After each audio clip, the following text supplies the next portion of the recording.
Hello, everybody. My name is Ulrich Baptist, and I'm absolutely excited to be here. Today, I'm just going to share a little bit of my story, and I hope that you can find encouragement wherever you may find yourself right now. If it's in a negative job situation, maybe it's a relationship that has some problems, or maybe you're dealing with an addiction or a sickness, or wherever you may find yourself. I just pray that my story, as I share it with you, that you're able to glean and be encouraged from it. God bless you. Peace.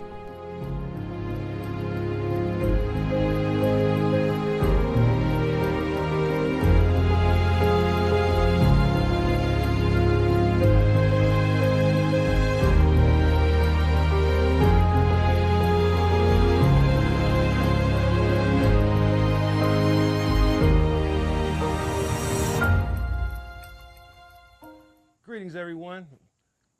You've tuned in to Breakthrough Series. And I'm sitting here with a special guest that we have today, Ulrich Roy Baptist. He's a recent graduate of Andrews University with a double major, social work and youth and young adult ministries. And he has his master's, 2 masters, folks. Can you believe that? Young man with 2 masters. And we're going to be talking with him today. He's going to be sharing his story with us, and hopefully you will be inspired by his story. So how you doing today, sir? Hey, bro, I'm doing good, man. Hey, I'm glad you was able to come and sit with us for a minute here at Breakthrough Series at FamilyMinistryBuilding.com. Sweet. Tune in. So, your journey starts, from what I understand, San Diego. San Diego, California, yep. Born and raised. In southeast San Diego, which is the inner city portion of San Diego. That's where I'm from as well. By the way, folks, this is my brother. We've been around for many moons, and I'm so proud of him. I'm so proud of him, it makes me swat flies out of my face. But anyway, can you tell us a little bit about your family and your upbringing a little bit? Okay. I grew up in a blended family. My mother was never married to my father. I was actually conceived while my mother was married to my older brother's father, which was kind of the detriment of that marriage and caused its end. My mother later became involved with my stepfather, and they were married, I want to say about 20-something years, and they have a couple children together, my younger brother and sister. And then my biological father has 2 additional daughters, you know. But even though we didn't grow up all in the same household, you know, I'm thankful to say that I have great relationships with each of them today. You know, but it was pretty crazy, you know, coming up in the house. I was the oldest at home with my younger brother and sister. And, you know, my environment, we moved around a lot when we were little. So there wasn't really any stability? No, there wasn't much stability, you know. In terms of, when I say stability, I mean in terms of relationships. You know, I wasn't able to form really any lasting childhood friends where you go to elementary, middle school, and high school together. Right. And what have you. It seemed like my environment was kind of always changing somewhat. Was education a topic in your household at any point? School in my household was really, it was just something mandated that you were supposed to do. You know, you're supposed to go to school, but in terms of having aspirations or talking about college around the living room or kitchen room table, it just wasn't there. It wasn't something we talked about. Right. Really. So did anyone in your family ever finish high school? Yes. Okay. Yes. Yeah. Both my mother, my stepfather, my father, everybody really finished high school that I know. Did anyone go to college? No. Actually, my mother, she did some community college. Okay. and she actually finished with her associate's degree. But that wasn't until I was much older, um, and actually had gone away to college myself. So you're the first child to finish college, Yes, and you have a bachelor's degree, right? yes. What is your bachelor's degree in? I did my bachelor's in social work. Where'd you attend? I went to Oakwood University.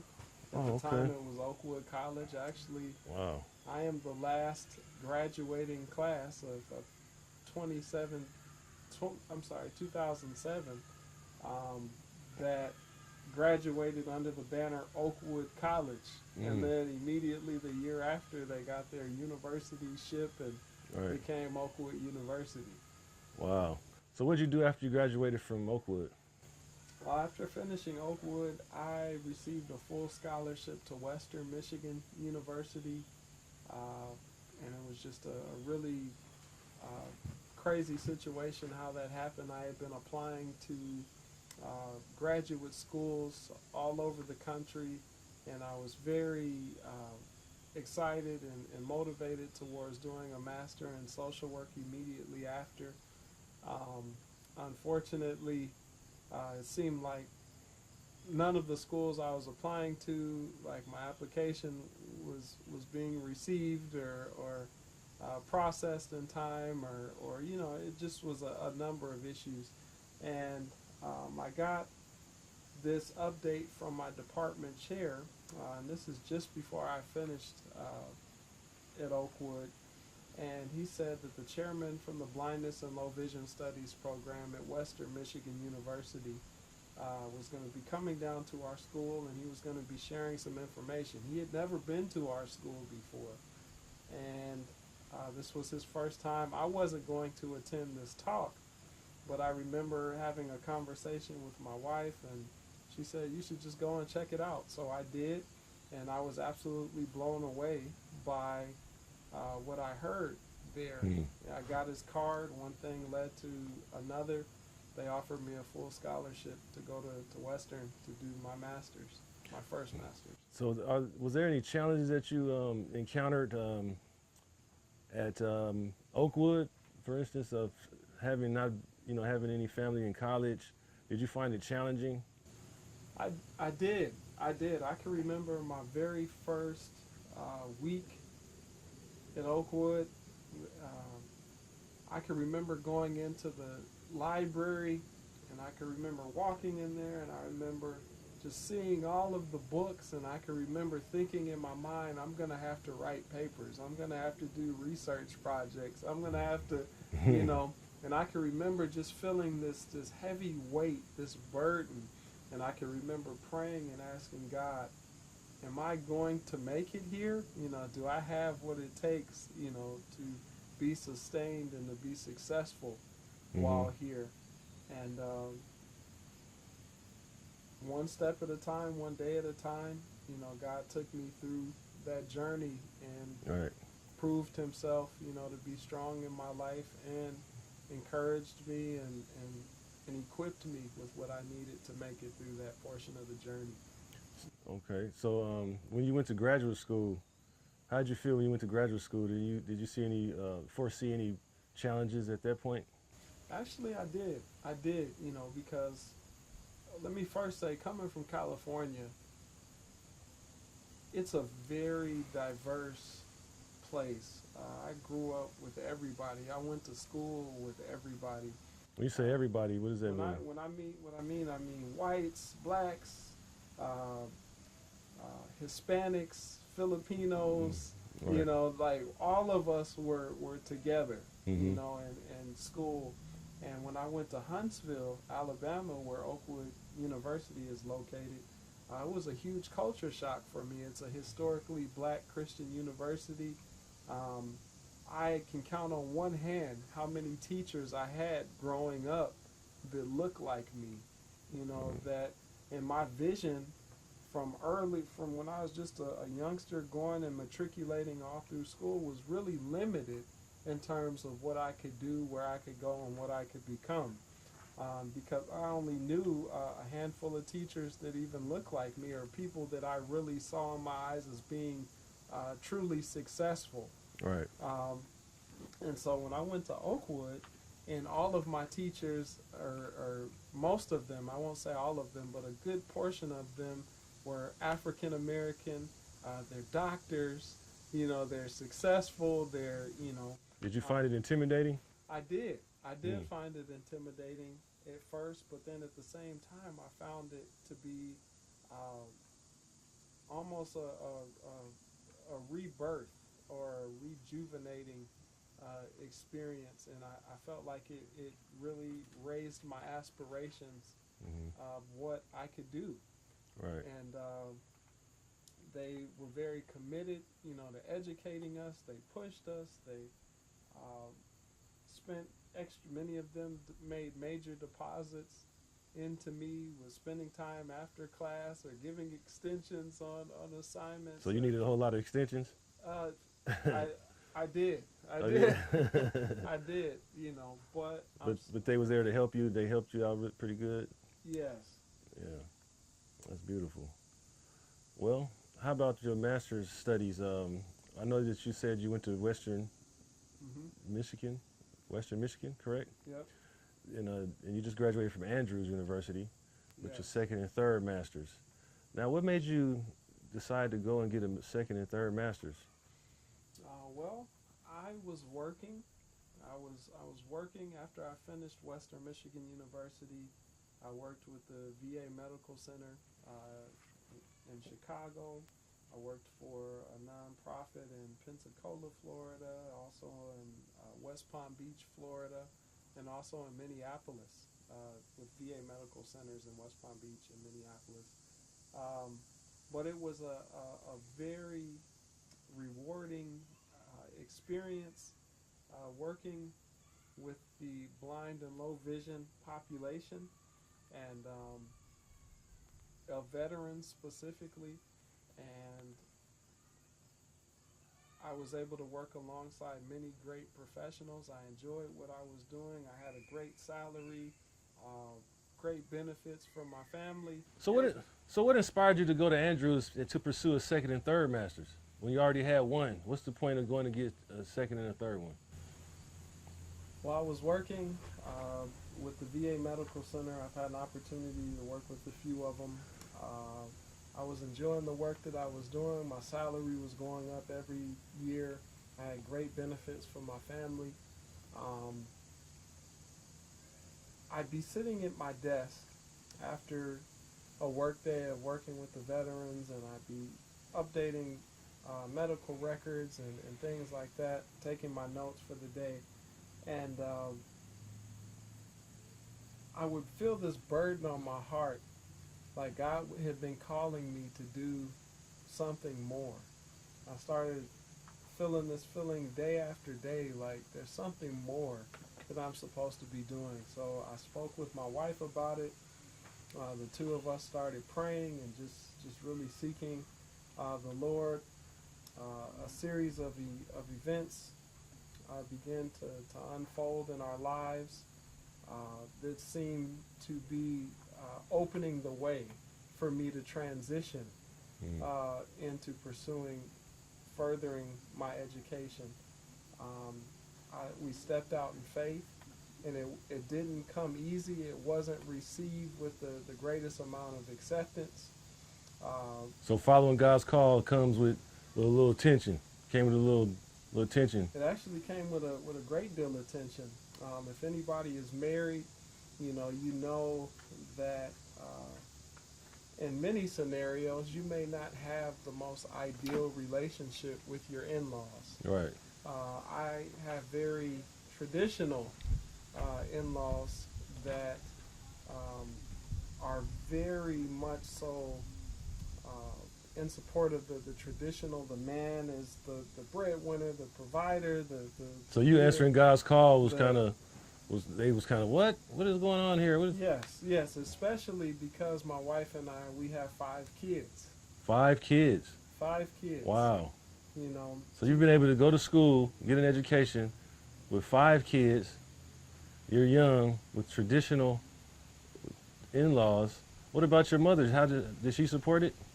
My mother was very much in my corner, and She saw my vision. She definitely encouraged me to make sure that I was looking at all the considering all the possibilities and planning and preparing for things that could go wrong in the situation. But she was definitely in my corner and supportive of me continuing to further myself and grow and also expand my opportunities. So since you finished, how's the support been since you finished school? Is a lot of more support, people proud of you now, or how's that going? Now I think the big thing is, okay, now that you're gonna went to school, get a job. Go make some money. Yeah, go make some money. Right. And I think my wife kind of feels the same way. Right. Right. But she has been so gracious and such a blessing to my life and being willing to hold our family down and working while I've been full-time in school. I've also been contributing, in terms of working with a graduate assistantship but that's, just kind of pennies in the bucket, but it definitely has come to be a blessing. Right. So your decision to further your education and beat all the odds against gangs, drugs, criminal behavior, criminal life, because personally, from what I understand and what I know to be true, most black men, not most, but some black men, I'll say, from our community, a lot of them end up in prison, in the grave, or life of crime. Very few go to college. Yep. I can count on two hands on how many of my friends have been to college. So that's why I thought it was pretty impressive that you were able to beat those odds, go to school, pursue your education, finish, and then go back and finish more. And I just think it's a blessing, and I think a lot of people out there will be inspired by your story. That's why we invited you here. So if you want to say anything to the people that's watching that might be struggling with obstacles of getting education or furthering, improving themselves in different areas, despite all the obstacles, whether it be gangs, drugs, bad relationships, mental illness, what is some good words that you can share with the folks that's watching? Hello. I just want to say, wherever you find yourself today, if you just happen to turn on your computer or your television set, you're sitting in your car, maybe you hear something on the radio. There is a God. He is concerned about you, and he does care. I grew up, hearing many adverse comments about myself, that I wasn't smart enough, that I wasn't good enough, that I wasn't able to do all that I imagined I'd be able to do. And I believed it. I believed it for a long time. I performed very poorly in school. I got involved with experimenting with drugs, promiscuous relationships. It took me 2 years longer to graduate from high school. College at one point was not even on my radar, or something that I ever imagined I'd be able to do. There's so many things that I could share with you, but in each of these situations, God has proved himself strong, and he's proved himself to be real to me through answering my prayers, through loving me into a relationship with himself, and gently reminding me, no matter how I mess up or where I find myself, I'm never too far, I'm never too bent or crooked, I'm never, for him to be able to straighten out, or for him to be able to bring close. And I believe that he wants to do the same thing in each of your lives, if you let him. So be encouraged, have hope, know that we're champions, we're victors, through his grace, through Jesus. I love you. Be blessed. Well, thank you, Brother Rick. Appreciate your time coming here with Family Building Ministries Breakthrough Series. And our prayers is with you and your family. We hope that everything goes well, which I'm sure it will. Anybody beating these type of obstacles, you can't help but soar to the sky, to the moon, to Pluto. So if you've been tuning in to Breakthrough Ministries, you've been blessed today. So keep tuning in. And until next time, keep your mind and stayed and fixed on your goals and your dreams. And most of all, keep your mind stayed and fixed on God. God bless you richly here from Family Building Ministries Breakthrough Series. Peace.